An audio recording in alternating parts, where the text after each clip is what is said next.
Hello everyone, I hope you are all fine. तो आज हमारा लेक्चर 7 है। इससे पहले 6 लेक्चर्स अपलोड कर दिए गए हैं। डेली बेस पे क्लास होती है और आपने इस क्लास को ज्वाइन करना है।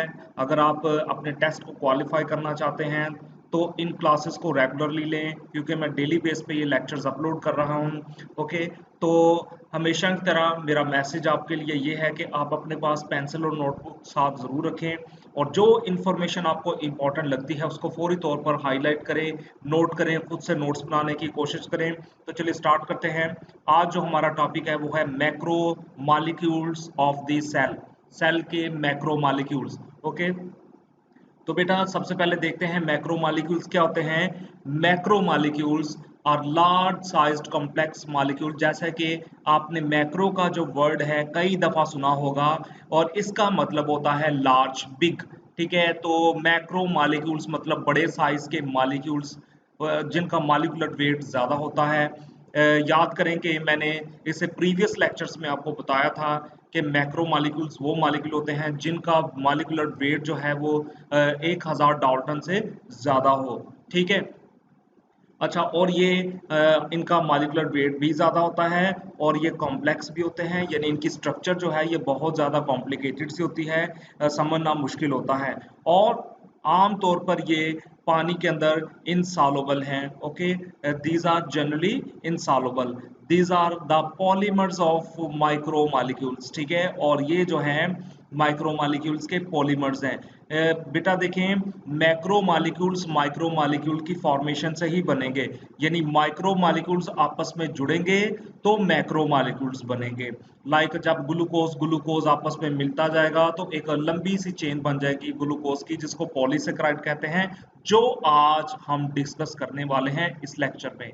ठीक है, तो चलिए सबसे पहले देखते हैं कि सेल के अंदर जो है बेटा 3 तरह के जो है मॉलिक्यूल मैक्रो मॉलिक्यूल्स होते हैं। पॉलीसेकेराइड्स जो आज हम डिस्कस करेंगे, okay, proteins and nucleic acids. Polysaccharides, proteins और न्यूक्लिक एसिड्स जो हैं ये हैं मैक्रो मॉलिक्यूल्स। नोट कर ले इसको। ठीक है, देखिए आज जो हम डिस्कस करेंगे वो है पॉलीसेकेराइड्स। सबसे पहले हम इनको डिफाइन कैसे करेंगे। complex carbohydrates, polysaccharides are complex carbohydrates made up of more than 9 monosaccharides। तो बहुत सारे बच्चे जो हैं वो ओलिगोसैकेराइड को लेके कंफ्यूज थे। They were confused between polysaccharides and oligosaccharides. देखें, ओलिगोसैकेराइड का मतलब है 2 से लेके 9 जिनके अंदर मोनोमर यूनिट्स हैं। यानी कि अगर यानी ऐसी चेन जिसके अंदर 2 से लेकर, ठीक है, 2 से लेकर 9 तक ग्लूकोज के मॉलिक्यूल आपस में जुड़े हुए हैं, वो ओलिगोसैकेराइड है। साथ साथ नोट कर लें। ठीक है, 2 से लेकर 9 तक, ठीक है, लेकिन 9 से ज्यादा नहीं, लेस देन 9। ठीक है, 2 से स्टार्ट करें और 9 तक अगर ग्लूकोज के मॉलिक्यूल्स आपस में जुड़ जाएंगे तो ये बनाएगा ओलिगोसैकेराइड। ओलिगो का मतलब होता है few, oligo few, saccharide mean sugars. Okay, oligosaccharides few sugars. ठीक है, तो अगर मोर देन 10 और मोर देन 10 ग्लूकोज के मॉलिक्यूल्स आपस में जुड़ते जाएं तो they will form polysaccharides. Okay, poly mean many, poly mean many और पॉली मीन चेन, एक लंबी सी chain. Poly mean a chain, saccharides mean sugars, यानी शुगर की एक लंबी सी चेन। तो बेटा यही एक लंबी सी चेन जो है शुगर की, ये कॉम्प्लिकेटेड हो जाती है, कॉम्प्लेक्स हो जाती है और इसका मॉलिक्यूलर वेट भी बढ़ जाता है। Such molecules are known as macro molecules. Okay, तो ये क्या है, ये लंबी चेन्स होती हैं मॉलिक्यूल्स की, ग्लूकोज के मॉलिक्यूल्स की एक लंबी सी चेन है। अगर हम इन्हें टेस्ट करेंगे तो ये टेस्ट में बिल्कुल भी स्वीट नहीं होते, ठीक है, मीठे नहीं होते। इनकी 2 टाइप्स होती हैं, होमोपोलीसेकेराइड्स और हेट्रोपोलीसेकेराइड्स। तो पहले हम जो है होमोपोलीसेकेराइड्स को देखते हैं। होमोपोलीसेकेराइड्स, देखिए होमोपोलीसेकेराइड का मतलब है जिसके अंदर सारे मोनोसेकेराइड जो हैं एक ही तरह के हैं, यानी कि ऐसे ऐसी पॉलीसेकेराइड की ऐसी चेन, पॉलीसेकेराइड की ऐसी चेन जिसके अंदर सारे के सारे जो यूनिट्स हैं, मोनोमर्स हैं, वो एक ही कैटेगरी के हैं, एक ही तरह के हैं। ठीक है, मिसाल के तौर पर स्टार्च है, ग्लाइकोजन है, सेलुलोज है, काइटिन है, इन्यूलिन है। ठीक है, इन्यूलिन, ये सारे के सारे जो हैं ये क्या है, होमोपोलीसेकेराइड। देखिए एमसीक्यूज में आपसे पूछा जा सकता है कि स्टार्च, ग्लाइकोजन, सेलुलोज, काइटिन, इन्युलिन किसकी एग्जांपल हैं? ये होमोपोलिसैकेराइड्स की एग्जांपल हैं। तो बाज़ औक़ात इस तरह के जो एमसीक्यूज हैं वो पूछे जाते हैं, बिकॉज जो इंफॉर्मेशन इस तरह की होती है वो आपसे पूछे जाने के ज़्यादा चांसेस होते हैं।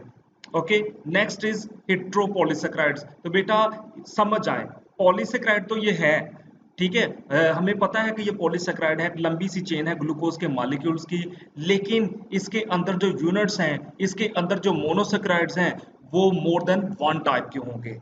ठीक हो गया, more than one type. Hetero का मतलब होता है डिफरेंट, ठीक है, और होमो का मतलब होता है सेम। होमो पॉलीसेक्राइड यानी ऐसी पॉलीसेक्राइड जिसके अंदर सारे के सारे यूनिट जो हैं वो सेम कैटेगरी के हैं, सेम टाइप के हैं। हेट्रोपॉलीसेक्राइड मतलब ऐसी पॉलीसेक्राइड, ऐसी लंबी चेन, ग्लूकोज की ऐसी लंबी चेन जिसके अंदर जो मोनोमर यूनिट्स हैं ग्लूकोज के, ठीक है, या जो भी इसको बना रहे हैं वो डिफरेंट कैटेगरीज के हैं, डिफरेंट टाइप्स के हैं। इसमें पैक्टिन आ जाएगा, पेप्टाइडोग्लाइकिन आ जाएगा, एगर एगर आ जाएगा। अब मेरी बात गौर से सुने कि आप पॉलीसेकेराइड जो पढ़ रहे हैं इसकी साथ साथ एग्जांपल्स भी आप देख रहे हैं कि पॉलीसेकेराइड्स की एग्जांपल कौन कौन सी हैं। देखें, यहाँ पर आप देखें पॉलीसेकेराइड्स में स्टार्च आ जाएगा, ग्लाइकोजन आ जाएगा, सेलुलोज आ जाएगा, काइटिन आ जाएगा, इन्युलिन भी आ जाएगा, ठीक है। लेकिन जनरली आप बच्चे ज्यादातर क्या करते हैं, वो जस्ट पॉलीसेकेराइड को पढ़ा, डेफिनेशन पढ़ी, उसका एक दो जनरल करैक्टर देखा और उसकी एग्जांपल देखी, बस बात खत्म हो गई यहाँ पर। इस तरह आप कभी भी अच्छे तरीके से तैयारी नहीं कर पाएंगे, ठीक है। आप देखिए पॉलीसेकेराइड क्या है और पॉलीसेकेराइड की फर्दर कितनी टाइप्स हैं, ठीक है, और किस बुनियाद पर वो उसकी टाइप बनाई गई है और उसमें कौन सी एग्जांपल है। देखिए ये बेहतर तरीका है तैयारी करने का, और ये कई तरह से इस तरह से क्वेश्चन पूछे जा सकते हैं, ठीक है। तो अब देखिए कि जैसे ही पॉलीसेकेराइड की फॉर्मेशन होती है, हम देखते हैं कि ये पॉलीसेकेराइड बनती कैसे है। देखिए जब भी पॉलीसेकेराइड की एक चेन बनती है तो वाटर मॉलिक्यूल रिलीज होता है। इसका मतलब है कि ये एक डिहाइड्रेशन प्रोसेस है, कंडेंसेशन होती है इसमें, ठीक है। कैसे, आप देखिए ये एक इसका जनरल सा फार्मूला है। तो इस तरह के कई यूनिट जब आपस में मिलते जाएंगे बेटा, देखें इस तरह के C6H12O6 ये एक मोनोमर है, ठीक है, इसका ये एक मोनोसेक्राइड है, इसके इसके अंदर जो है ये मोनोसेक्राइड, ठीक है ना, ये एक मोनोमर है। तो इस तरह के कई जो यूनिट्स हैं जब आपस में जुड़ते जाएंगे तो ये जो है ये क्या बनाएंगे, पॉलीसेक्राइड चेन बनाएंगे, ठीक है। और इसका जो फार्मूला और इस दौरान जो है ये पानी का मॉलिक्यूल भी रिलीज होगा। जनरल फार्मूला जो पॉलीसेक्राइड्स का वो है C6H12O5, ठीक है, C6H12O5 जो है इसका जनरल फार्मूला है। ये बहुत ही इंपॉर्टेंट पॉइंट है। अब आप यहाँ पर इस पिक्चर में देखें कि ये एक शॉर्ट पॉलीमर है, ठीक है। ये शॉर्ट पॉलीमर 1 2 3 इसमें आपको वो यूनिट्स दिखाए गए हैं। अब होता क्या है कि जब इसके साथ अगर फोर्थ वन यूनिट में लगना है तो क्या होगा कि इस शॉर्ट पॉलीमर का जो एक H है वो इस मोनोमर के OH के साथ मिलेगा। देखें क्या हो रहा है कि जब ये OH इसका और इसका H आपस मिलेंगे, ठीक है, पानी बनेगा, पानी रिलीज होगा इसमें, ठीक है। तो इस तरह से ये फोर्थ वन यूनिट जो है इसके साथ जाके जुड़ जाएगा तो ये बन गए लॉन्ग पॉलीमर। इस तरह कई पॉलीमर्स आपस में जुड़ते जाते हैं और एक लंबी सी पॉलीसेकेराइड चेन बन जाती है। तो देखें ये सारा डिहाइड्रेशन प्रोसेस है, ठीक है। इसमें डिहाइड्रेशन हुई है। याद रहे कि जब सिंपलर मॉलिक्यूल से कॉम्प्लेक्स मॉलिक्यूल की फॉर्मेशन होती है तो पानी को रिलीज किया जाता है। whenever simpler molecules react together, they react together, they form complex molecules and in this process water is released। इस केस में पानी को रिलीज कर दिया जाता है और इस तरह ये कॉम्प्लेक्स मॉलिक्यूल की फॉर्मेशन होती है। इस केस में जैसे हमने ये पॉलीसेकेराइड के केस में देखा है, इसी तरह अब देखें इन्हीं कॉम्प्लेक्स मॉलिक्यूल्स को जब हमने सिंपलर मॉलिक्यूल्स में कन्वर्ट करना है, मतलब हमने जब इस लंबी पॉलीसेकेराइड को डाइजेस्ट करना है, तोड़ना है, ठीक है, तो क्या होगा कि कुछ एंजाइम जो है वो इसको तोड़ेंगे। There are some enzyme that can break these polysaccharide, जो इस पॉलीसेकेराइड को तोड़ सकते हैं, तोड़ेंगे। तो वो जो है हाइड्रोलिटिक एंजाइम्स कहलाते हैं। जो कॉम्प्लेक्स मॉलिक्यूल को सिंपलर मॉलिक्यूल में कन्वर्ट कर देते हैं उनको हाइड्रोलिटिक एंजाइम्स कहते हैं। अब वो बेटा हाइड्रोलिटिक एंजाइम्स क्या करते हैं, जब कॉम्प्लेक्स मॉलिक्यूल को सिंपलर में कन्वर्ट करना होता है तो वाटर की एडिशन करनी पड़ती है, ठीक है। तो वाटर को ऐड करेंगे तो वो जो है मॉलिक्यूल टूटेंगे, तो वो एंजाइम हाइड्रोलिटिक एंजाइम कहलाते हैं, जो वाटर को ऐड करके फिर कॉम्प्लेक्स मॉलिक्यूल को सिंपलर में कन्वर्ट करते हैं। इस तरह जब सिंपलर से कॉम्प्लेक्स की फॉर्मेशन होती है तो पानी को रिलीज किया जाता है। तो ये बहुत ही इंपॉर्टेंट पॉइंट है, इसको नोट करना है आपने। Now we comes to types of polysaccharides properly. बुनियादी तौर पर इसकी जो है बेटा 3 टाइप्स होती हैं, ठीक है। पॉलीसेकेराइड्स या तो फूड स्टोरेज के तौर पर काम करते हैं, फूड स्टोरेज पॉलीसेकेराइड्स, ओके। देखते हैं अभी इनको one by one. Structural polysaccharides, ठीक है, और muco polysaccharides. Food storage polysaccharide, structural polysaccharides और म्यूको पॉलीसेकेराइड्स। नोट कर लें अभी, ये इसकी मेजर थ्री टाइप्स हैं।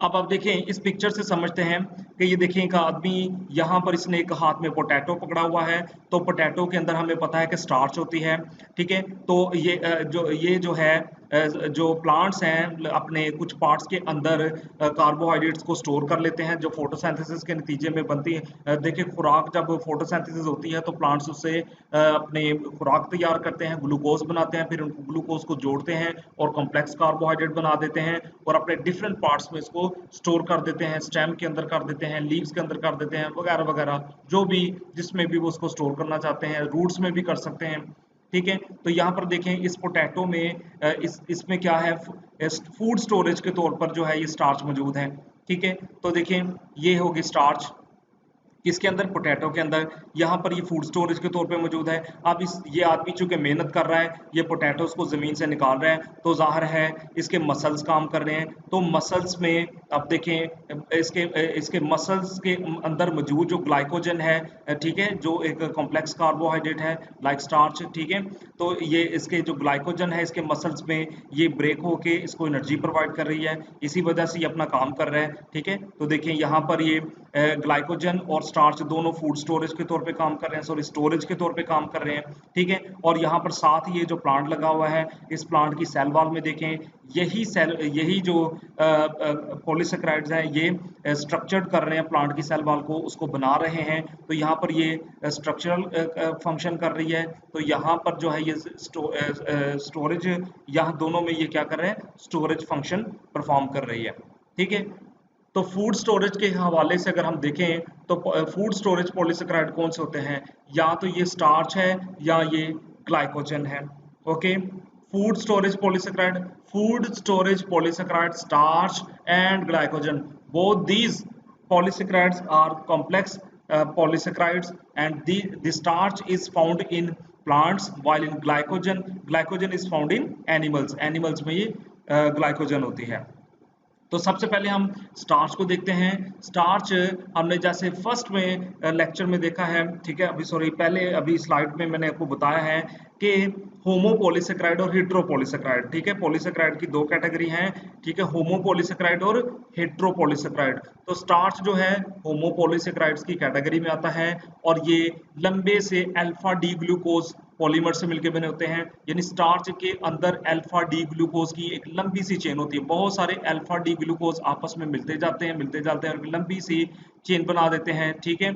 यहाँ से इसको समझते हैं, देखें ये हो गया एक अल्फा डी ग्लूकोज, ठीक है, और इसके साथ फिर एक अल्फा डी ग्लूकोज, ये देखें इस तरह ये अल्फा डी ग्लूकोज, और अगेन फिर ये अल्फा डी ग्लूकोज। देखें ये सारी की सारी जो चेन बन रही है, ये जो भी मैं ये चेन बना रहा हूँ अल्फा डी ग्लूकोज की जो चेन बन रही है, इसमें सारे के सारे जो मॉलिक्यूल्स हैं वो क्या हैं, वो एक जैसे हैं, ठीक है। लेट्स सपोज कि ये स्टार्च का एक मॉलिक्यूल बन गया है, तो बेटा इसमें सारे के सारे ये जो चेन बनी है इसमें सारे के सारे अल्फा डी ग्लूकोज हैं, एक जैसे मॉलिक्यूल मौजूद हैं, इसलिए होमो पॉलीसेकेराइड। ये जो पॉलीसेकेराइड बनी है ये होमो है, क्योंकि इसके अंदर सारी की सारी इस चेन के अंदर अल्फा डी ग्लूकोज हैं, एक जैसे मॉलिक्यूल्स मौजूद होते हैं। और ये जो है एंड प्रोडक्ट होते हैं फोटोसिंथेसिस का, ठीक है। फाइनली फोटोसिंथेसिस के बाद स्टार्च ही बनती है, जब वो ग्लूकोज सिंपलेस्ट शुगर बनती है, ठीक है। उन सिंपलेस्ट शुगर्स को बाद में वो जो है वो क्या करते हैं, कॉम्प्लेक्स शुगर्स में कन्वर्ट कर देते हैं। तो बेटा आपको यहाँ पर एक बहुत इंपॉर्टेंट इन्फॉर्मेशन देना चाहता हूँ, देखें प्लांट्स जब फोटोसिंथेसिस के बाद जब फोटोसिंथेसिस करते हैं तो सिंपलेस्ट शुगर बनाते हैं, ठीक है। तो आपको पता है प्लांट की साइटोप्लाज्म में पानी बहुत ज़्यादा होता है, तो वो भी सिंपलेस्ट शुगर जो है अगर वो सेल के अंदर रहेंगे तो वो फौरी तौर पर इमीडिएटली उसके अंदर डिजॉल्व हो जाएंगे, पौधे के किसी काम नहीं आएंगे। तो आइंदा फ्यूचर में अगर प्लांट को एनर्जी की ज़रूरत पड़ती है तो वो उसके लिए कोई बैकअप नहीं होगा। इसलिए प्लांट्स क्या करते हैं, सिंपलेस्ट शुगर्स को क्या करते हैं, और हमें पता है कि जो वो सिंपलेस्ट शुगर बनाते हैं वो तो इमीडिएटली इस्तेमाल हो सकती हैं, पानी में डिजॉल्व हो जाएंगी, ज़ाया हो जाएंगी। इसलिए प्लांट्स क्या करते हैं कि अपने कुछ मेटाबॉलिक पाथवेज के जरिए से इन सिंपलेस्ट शुगर को आपस में जोड़ते हैं और कॉम्प्लेक्स जो है वो मॉलिक्यूल्स बनाते हैं, like in case of starch, जैसे कि वो स्टार्च बना के इसको फिर अपने डिफरेंट पार्ट्स में, लीव्स में स्टोर कर सकते हैं, स्टेम में कर सकते हैं like in case of potato, और उसके अंदर रूट्स में कर सकते हैं जैसे कि कैरेट है, ठीक है, टर्निप है, वगैरह वगैरह। और ये जो है स्टार्च के दो मेजर कंपोनेंट हैं, there are two major component of starch, that is amylose और अमाइलोपेक्टिन। वेरी वेरी इंपॉर्टेंट, इसको नोट करें। चलिए अब इसकी जरा पिक्चर देखें, ये अमाइलोज है, ये भी स्टार्च है और ये भी स्टार्च है। जरा आप दोनों इन दोनों में आप जरा फर्क देखें किस चीज का आ रहा है, गौर करें जरा किस चीज का फर्क आ रहा है। अगर आपको पता चल गया है कि किस चीज का फर्क आ रहा है तो फौरी तौर पे उसको नोट कर लें, ठीक है। अब देखें, ये स्ट्रेट चेन है और ये ब्रांच चेन है, ठीक हो गया। ये हो गई ब्रांच चेन और ये स्ट्रेट चेन, रट्टा लगाने की जरूरत ही नहीं है। तो फिर जो स्ट्रेट चेन है उसको अमाइलोज कहेंगे। इसमें सिर्फ और सिर्फ 1,4 ग्लाइकोसिडिक बॉन्ड मौजूद होता है, अल्फा 1,4 ग्लाइकोसिडिक बॉन्ड। याद रखना है आपने कि जो स्ट्रेट चेन होगी स्टार्च की उसमें हमेशा ऑलवेज अल्फा 1,4 ग्लाइकोसिडिक बॉन्ड मौजूद होगा, ठीक है। अब इसी तरह ये देखें, ये हो गई हमारे अमाइलोपेक्टिन। तो अमाइलोपेक्टिन जो है ये क्या है, ब्रांच्ड है, और अमाइलोज क्या है, स्ट्रेट चेन है, ठीक है। अब आते हैं अमाइलोज की तरफ। अब हम देखें स्टार्च का ओवरऑल, अगर हम देखें बात करें स्टार्च की ओवरऑल बात करें, क्योंकि स्टार्च जो है अमाइलोज और अमाइलोपेक्टिन दोनों से मिलकर बना होता है। अब हम देखेंगे कि स्टार्च के अंदर इनमें से, इन दोनों में से कौन ज्यादा मिकदार में मौजूद है, किसकी परसेंटेज ज्यादा है। तो अमाइलोज इसमें 20 से 30% बनाता है स्टार्च का, ठीक है। अनब्रांच्ड है, हेलिकल स्ट्रक्चर है, लाइक दिस। ये देखिए, ये हेलिकल स्ट्रक्चर है इसकी। याद रखना है अपने कि ये देखिए ये हेलिकल स्ट्रक्चर बना रहा है, अमाइलोज की जो स्ट्रक्चर है ये हेलिकल होती है, ठीक है। और इसका हर टर्न जो है हेलिक्स का 6 ग्लूकोज के बाद रिपीट होता है, ठीक है। अब देखें यहाँ से आप काउंट कर लेंगे तो जस्ट एक डायग्राम बनी है, तो इसका जो टर्न, ये जो एक टर्न होगा ना, ये वाला जो टर्न होगा ये 6 ग्लूकोज के मॉलिक्यूल के बाद स्टार्ट होगा। इसमें सिर्फ और सिर्फ अल्फा 1,4 लिंकेज मिलती है। अब ये अल्फा 1,4 लिंकेज जो है ये क्या है, ये पिछले लेक्चर में भी मैंने आपको समझाया, जब मैंने मोनोसेक्राइड और ओलिगोसेक्राइड वहां पर डिस्कस किया था, तो वहां पर मैंने ये अल्फा 1,4 लिंकेज कैसे बनती है ये मैंने सारा समझाया था आपको, ठीक है। अल्फा 1,4 लिंकेज जो है ये आप देखें क्या है कि ये सिर्फ और सिर्फ किसमें मिलती है, अमाइलोज में। हमेशा ये स्ट्रेट चेन के अंदर ये देखने को मिलेगी, और इनमें तकरीबन 200 टू 1000 ग्लूकोज मॉलिक्यूल मौजूद होते हैं, ठीक है। इसके अमाइलोज के अंदर तकरीबन 200 से लेकर 1000 ग्लूकोज के मॉलिक्यूल मौजूद होते हैं। ये भी एमसीक्यू है, ये भी एमसीक्यू है, और ये वाला एमसीक्यू और ये वाला एमसीक्यू पूछा गया है। बाकी एमसीक्यूज के आने के बहुत ज्यादा चांसेस हैं, ठीक है। It gives blue black colour with iodine solution. अगर हमने पता लगाना हो कि किसी चीज में स्टार्च मौजूद है या नहीं है तो हम उसका आयोडीन टेस्ट करेंगे। आगे चल के हम देखेंगे इसका आयोडीन टेस्ट कैसे करते हैं। तो देखें, जब इसका हम टेस्ट करते हैं तो ठीक है, तो ये आयोडीन सोल्यूशन के साथ ब्लू ब्लैक कलर जो है वो देता है, ठीक है। अब हम बात करते हैं अमाइलोपेक्टिन की, ठीक है। तो अमाइलोपेक्टिन स्टार्च का 70 से 80% बनाते हैं। वेरी वेरी इंपॉर्टेंट, देखिए एमसीक्यू बन गया कि बताइए कि स्टार्च का सबसे ज्यादा पार्ट कौन बना रहा है, ठीक है। अमाइलोपेक्टिन या अमाइलोज दोनों में से कौन बनाता है, ठीक है। तो वो तो 20 से 30% बना रहा है। तो अमाइलोपेक्टिन इसका मतलब है सबसे ज्यादा जो कंपोनेंट स्टार्च का है वो अमाइलोपेक्टिन पे मुश्तमिल होता है। 70 से 80% जो स्टार्च जो है वो अमाइलोपेक्टिन पे मुश्तमिल है, ब्रांच्ड है। इसमें जो है अल्फा 1,4 लिंकेज भी मिलती है, और इसमें अल्फा 1,6 लिंकेज भी मिलते हैं। ये बॉन्ड्स हैं बेसिकली बेटे, ये बॉन्ड्स होते हैं जो दो डिफरेंट ग्लूकोज मॉलिक्यूल्स के दरमियान में बनते हैं, उनको जो है वो हम बॉन्ड्स कहते हैं, ये लिंकेज कहते हैं, ठीक है। अल्फा 1,4 लिंकेज भी है इसमें और अल्फा 1,6 लिंकेज भी देखने को मिलती है।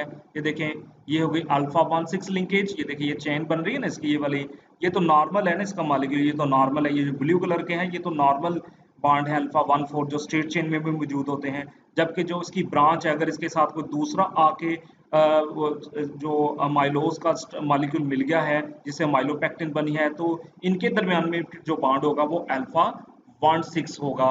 ये है एमसीक्यू, नोट कर लें इसको भी। अच्छा, अब होता क्या है कि इसमें ये 2000 से लेकर 20,000 ग्लूकोज के मॉलिक्यूल्स पे मुश्तमिल होता है। ब्रांचिंग यूजुअली जो है वो कब स्टार्ट होती है, कितने इंटरवल पे होती है, 25 ग्लूकोज मॉलिक्यूल्स के इंटरवल पर एक दूसरी ब्रांच बनती है। इसे भी नोट करें। और जब हम इसका आयोडीन सोल्यूशन में टेस्ट करते हैं, टेस्ट करवाते हैं, तो ये रेड वायलेट कलर देता है। देखें, एक ये एमसीक्यू में पूछा जाएगा, एक ये पूछा जाएगा और एक ये पूछा जाएगा, और ये पूछने के बहुत ज्यादा चांसेस हैं। ठीक है, ये एक्स्ट्रा इन्फॉर्मेशन है जो आपने शायद अपनी जो टेक्स्ट बुक्स हैं उसमें कम ही पढ़ी हो, क्योंकि ये डिफरेंट बुक से ली गई है ना। तो आपकी जो टेक्स्ट बुक है हो सकता है उसमें ना हो या हो सकता हो उसमें, लेकिन ये डिफरेंट टेक्स्ट बुक से ली गई। ठीक, अब ये देखें कि ये अगेन ये इसकी स्ट्रक्चर देखें, इसकी स्ट्रक्चरल, अब देखें ये तो डाइसैकराइड है, देखिए ये, और इसके साथ ये जो ब्रांच है वो अल्फा 1,6 ग्लाइकोसिडिक बॉन्ड ये बना हुआ है। ठीक है, अच्छा, अब आयोडीन टेस्ट देखते हैं। Iodine test is very very important topic. जब हम पॉलीसेकेराइड्स पढ़ रहे होते हैं, जब हम ग्लाइकोजन पढ़ रहे होते हैं, तो हमें हमें ये कॉन्सेप्ट जो है समझ लेना बहुत जरूरी होता है कि आयोडीन टेस्ट क्या है। देखिए बेटा, अगर आपको लैब में, आपकी बायोलॉजी लैब में जब एक प्रैक्टिकल करवाया जाता है, आमतौर पर कि आपको कोई एक मटेरियल दे दिया जाता है और कहा जाता है कि पता लगाएं कि इसमें स्टार्च है या नहीं है, तो आप उसके लिए स्टार्च टेस्ट करते हैं। स्टार्च टेस्ट करने के लिए हमें क्या करना पड़ता है, देखते हैं। Iodine test is used to test for the presence of starch. सीधा सीधा एमसीक्यू, देखें, गौर से देखें इसको। आयोडीन टेस्ट कौन सा टेस्ट जो है वो स्टार्च की प्रेजेंस के लिए यूज किया जाता है, आयोडीन टेस्ट है। अब आयोडीन सोल्यूशन जो है हमें बनाना पड़ता है, आयोडीन टेस्ट करने के लिए हमें आयोडीन सोल्यूशन बनाना पड़ता है। आयोडीन सोल्यूशन किस चीज का बना होता है, ठीक है, iodine dissolves in aqua solution of potassium iodide. Potassium iodide के साथ देखिए ये जो है आयोडीन डिसॉल्व्ड, ठीक है, पोटाशियम आयोडाइड का जो सॉल्यूशन है, पोटाशियम आयोडाइड का जो सॉल्यूशन है उसके अंदर आयोडीन को ऐड कर दिया जाता है, और फिर इसके अंदर जो गिवन मटेरियल है जो आपको दिया गया है, जिसके अंदर आपने जिसका टेस्ट करना है, उसके साथ आप इसका रिएक्ट करवाएंगे। यानी पोटाशियम आयोडाइड जो आपको एक सॉल्यूशन दिया गया उसके अंदर आप आयोडीन ऐड करेंगे और फिर इसका रिएक्ट करवाएंगे। यानी इस सॉल्यूशन का पोटाशियम आयोडाइड प्लस आयोडीन जो आपका एक कलेक्टिव सॉल्यूशन बना है, इसका आप रिएक्ट करवाएंगे उस गिवन मटेरियल के साथ जो आपको दिया गया है। ठीक है, तो अगर तो उसका कलर ब्लू ब्लैक हो गया आफ्टर टेस्ट, तो समझे कि उसके अंदर स्टार्च मौजूद था। वेरी वेरी इंपॉर्टेंट, नोट करते जाएं साथ साथ। और इस रिएक्शन के रिजल्ट्स में क्या होता है, देखें होता क्या है, क्यों ब्लू ब्लैक कलर हमें मिलता है।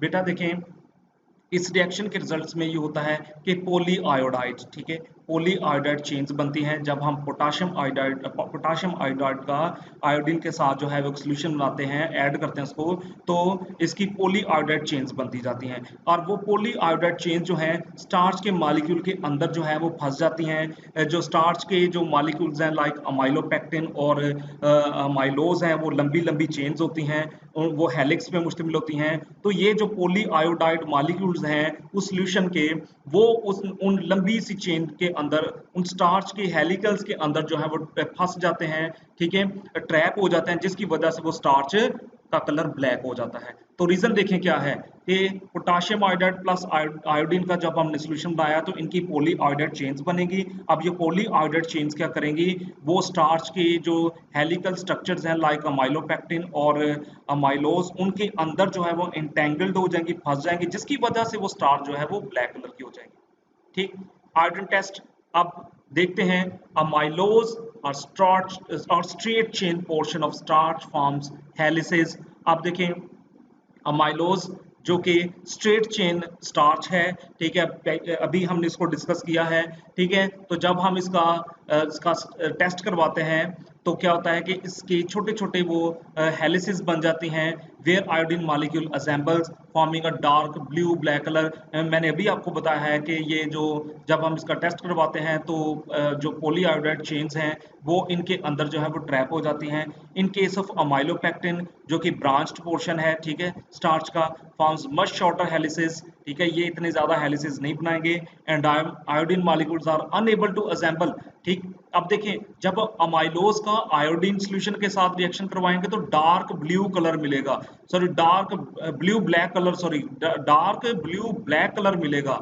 जब हम अमाइलोज का आयोडीन सॉल्यूशन के साथ रिएक्शन करवाएंगे तो डार्क ब्लू ब्लैक कलर मिलेगा। उसकी वजह यह है कि ये स्ट्रेट चेन होती है और ये हेलिसेस बनाती है, ठीक है, बड़े बड़े हेलिसेस बनाती है जिसके अंदर वो जो आयोडीन के मॉलिक्यूल्स हैं पॉली आयोडाइड जो हैं वो एंटेंगल्ड हो जाते हैं, जिसकी वजह से वो डार्क ब्लैक हो जाते हैं, ब्लू ब्लैक हो जाते हैं। But in case of amylopectin, amylopectin चूंकि एक ब्रांच्ड जो है वो स्टार्च है तो इसके जो हेलिसेस बनेंगे वो शॉर्ट होंगे, छोटे छोटे बनेंगे, तो आयोडीन के मॉलिक्यूल जो हैं, ठीक है, वो इतना ज्यादा उसके अंदर एंटेंगल नहीं हो पाएंगे, ट्रैप नहीं हो पाएंगे, जिसकी वजह से उसका कलर जो है वो ब्लू ब्लैक नहीं होगा बल्कि थोड़ा सा ऑरेंज येलो होगा। तो देखिए जब हम स्टार्च का वैसे ओवरऑल जो है वो ब्लू ब्लैक ही नजर आता है, लेकिन सब पता चल जाता है कि उसके अंदर स्टार्च है, लेकिन अमाइलोपेक्टिन है या अमाइलोज है वो आप कलर को देख के पता लगा सकेंगे। अगर ब्लू ब्लैक कलर है स्टार्च का तो इसका मतलब है कि वो अमाइलोज है, अगर जो है ऑरेंज येलो है तो इसका मतलब है वो अमाइलोपेक्टिन था। As starch is broken down or hydrolyzed into smaller carbohydrates units, the blue black color is not produced। ठीक है, तो देखिए बेटा आपको एक जो मटेरियल दिया गया था कि इसका स्टार्च टेस्ट करें कि इसमें स्टार्च है या नहीं है, तो सिंपली आपने क्या किया था कि आपने एक सोल्यूशन बनाया था, ठीक है, उसके अंदर आयोडीन ऐड कर दी और उसका जब आपने स्टार्च के साथ रिएक्ट करवाया तो अगर तो उसका वो रिजल्ट पॉजिटिव आ रहा है, अगर वो रिजल्ट पॉजिटिव आ रहा है तो इसका मतलब है स्टार्च मौजूद था। अगर वो रिजल्ट नेगेटिव आ रहा है तो इसका मतलब है स्टार्च खत्म हो गया है, डाइजेस्ट हो गया है, क्योंकि स्टार्च टूट के छोटे छोटे मोनोमर यूनिट्स में कन्वर्ट हो जाता है और वो मोनोमर यूनिट्स तो किसी तरह भी ये आयोडीन के मॉलिक्यूल्स को अपने अंदर ट्रैप नहीं कर सकते, क्योंकि वो छोटे छोटे यूनिट्स हैं, वो कौन सा कोई लंबी लंबी चेन्स हैं। तो ये जो अमाइलोज और अमाइलोपेक्टिन के केस में तो आयोडीन इनके अंदर ट्रैप हो जाता था क्योंकि ये कॉम्प्लेक्स थे, इनके टर्म्स के अंदर वो ट्रैप हो जाता था, लेकिन जब ये डाइजेस्ट हो जाए तो फिर जो है ये इसके अंदर ट्रैप नहीं हो पाता, ये चूंकि ऑलरेडी सिंपल हो चुके होते हैं जिसकी वजह से कोई कलर भी नहीं मिलता, इसका मतलब है उसके अंदर कलर मौजूद नहीं था। ये बहुत ही ज्यादा सिंपल टेस्ट है। अब हम आते हैं ग्लाइकोजन की तरफ। बेटा इसको हम एनिमल स्टार्च भी कहते हैं, ठीक है। अब देखें पौधों के अंदर जो उनका स्टोरेज फूड है वो स्टार्च है, प्लांट्स के अंदर जो उनकी स्टोरेज फूड है वो स्टार्च है, जबकि एनिमल्स में भी स्टार्च मौजूद होती है, ठीक है, बट उसको हम ग्लाइकोजन कह देते हैं। ग्लाइकोजन और स्टार्च के अंदर बहुत ज़्यादा डिफरेंस है। तो जो हमारे अंदर जो कॉम्प्लेक्स कार्बोहाइड्रेट स्टोर होते हैं हमारे मसल्स में और लीवर्स में वो ग्लाइकोजन है, और glycogen is a complex polysaccharides. ये रिजर्व फूड मटेरियल होता है एनिमल्स में और फंजाई में, ठीक है, एनिमल और फंजाई में ये रिजर्व मटेरियल के तौर पे काम करता है। एनिमल जो है मेनली ग्लाइकोजन को कहाँ स्टोर करते हैं, अपने लीवर में स्टोर करते हैं और अपने मसल्स में स्टोर करते हैं। तो बेटा इसका जब आयोडीन टेस्ट करवाएंगे तो ये रेड कलर देगा आपको, जबकि स्टार्च का अगर आप ओवरऑल स्टार्च का आयोडीन टेस्ट करवाएंगे तो वो ब्लू ब्लैक ब्लूइश सा जो है वो आपको कलर मिलेगा उसका, ठीक है, जनरली। तो इसका ग्लाइकोजन के केस में जो है वो रेड कलर मिलेगा। देखिए ये पूछा जा सकता है कि स्टार्च को जब उसका आयोडीन टेस्ट करवाएंगे तो क्या चीज मिलेगी और ग्लाइकोजन का आयोडीन टेस्ट करवाएंगे तो क्या मिलेगा, ये दोनों चीजें जो है वो पूछी जा सकती हैं, ठीक है। अब देखें ये क्या है, polymer of alpha D glucose, very very important. Starch में बताना है आपने कि कौन सा होता है, ठीक है, इसमें पॉलीमर अल्फा डी ग्लूकोज है, उसमें आपने बताना है हाईली ब्रांचिंग है, ठीक है।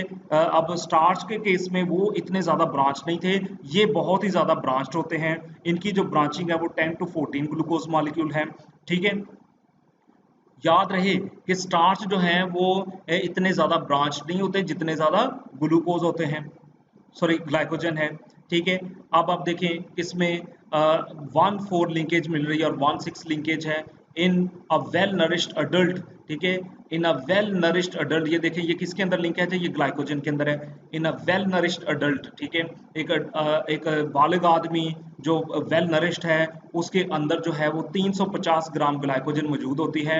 ये नोट कर लें, ये एमसीक्यू पूछा गया है, ठीक है। ये भी पूछा गया है ऊपर वाला कि लिंकेज कौन सी है, और ये भी पूछा गया है। एक वेल नरिश्ड आदमी के अंदर 350 ग्राम जो है वो ग्लाइकोजन मौजूद होती है, जो उसके लीवर में और मसल्स में इक्वली जो है वो डिस्ट्रीब्यूट हुई होती है, डिवाइड हुई होती है। देखिए 350 ग्राम हमारे अंदर जो है वो क्या है, ग्लाइकोजन है। अब वो डिवाइडेड हुई होती है लीवर में और मसल्स में। याद रहे कि मसल्स के अंदर भी ग्लाइकोजन है और लीवर के अंदर भी ग्लाइकोजन है। तो ये देखें, ठीक है, ये ग्रैन्यूल नजर आ रहे हैं आपको, इसके अंदर इस तरह ये मौजूद होती है, स्टोर होती है हमारे सेल्स के अंदर, ठीक है, ये माइटोकॉन्ड्रिया। अब एक बहुत ही इंपॉर्टेंट नोट, इन्यूलिन, ठीक है, inulin is a polymer of fructose, ये एमसीक्यू पूछा गया हुआ है, ठीक है। Inulin is a polymer of fructose. अब कई बच्चों को इन्यूलिन का ही नहीं पता होता कि इन्यूलिन है क्या। बेटा ये कार्बोहाइड्रेट्स हैं, ठीक है, कार्बोहाइड्रेट्स हैं, कॉम्प्लेक्स कार्बोहाइड्रेट्स हैं। इन्यूलिन जो है ये फ्रक्टोज जो है, फ्रक्टोज का पॉलीमर है, यानी जब फ्रक्टोज के मॉलिक्यूल्स आपस में जुड़ते जाते हैं और एक लंबी सी पॉलीसेकेराइड बनाते हैं, तो उससे जो पॉलीसेकेराइड, फ्रक्टोज के जुड़ने से जो पॉलीसेकेराइड बनेगी, इसको इन्यूलिन कहेंगे। ये कहाँ मौजूद होती है, ये डालिया प्लांट जो है, नेट से सर्च कर लीजिएगा, डालिया प्लांट की पिक्चर देख लें आप इसकी, तो डालिया प्लांट की रूट्स में ये मौजूद होती है।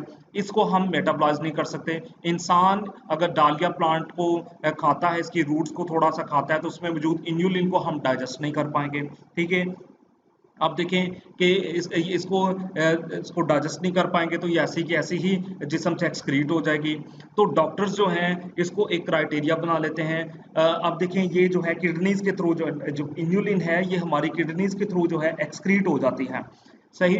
तो GFR, ग्लोमेरुलर फिल्ट्रेशन रेट, ये यूज किया जाता है मेजर करने के लिए कि क्या इंसान के गुर्दे सही काम कर रहे हैं, क्या उसके किडनीज में फिल्ट्रेशन ठीक चल रही है या नहीं ठीक हो रही चल रही, ठीक है। तो वो कैसे करते हैं, वो इन्यूलिन टेस्ट, वो इन्यूलिन देते हैं। अगर इन्यूलिन जो है वो प्रॉपरली उसके जिस्म से बाहर निकल जाएगी, एक्सक्रीट हो जाएगी, तो इसका मतलब है उसके अंदर फिल्ट्रेशन का रेट बिल्कुल ठीक है। अगर इन्यूलिन उस इंसान से प्रॉपरली सही रिलीज नहीं हो रही, ठीक है, तो इसका मतलब है उस आदमी के गुर्दों के अंदर जो फिल्ट्रेशन रेट है वो बहुत स्लो है। इसका मतलब उसके गुर्दे जो है वो सही तौर पे काम नहीं कर रहे। तो ये बहुत ही इंपॉर्टेंट इंफॉर्मेशन है, GFR, ग्लोमेरुलर फिल्ट्रेशन रेट। अब हम आते हैं स्ट्रक्चरल पॉलीसेकेराइड की तरफ, ठीक है। दो तरह के होते हैं, काइटिन, सेलुलोज, दोनों आपने पढ़े हुए हैं, वेल नोन, आप जानते हैं इनको, काइटिन क्या होती है और सेलुलोज क्या है, ठीक है।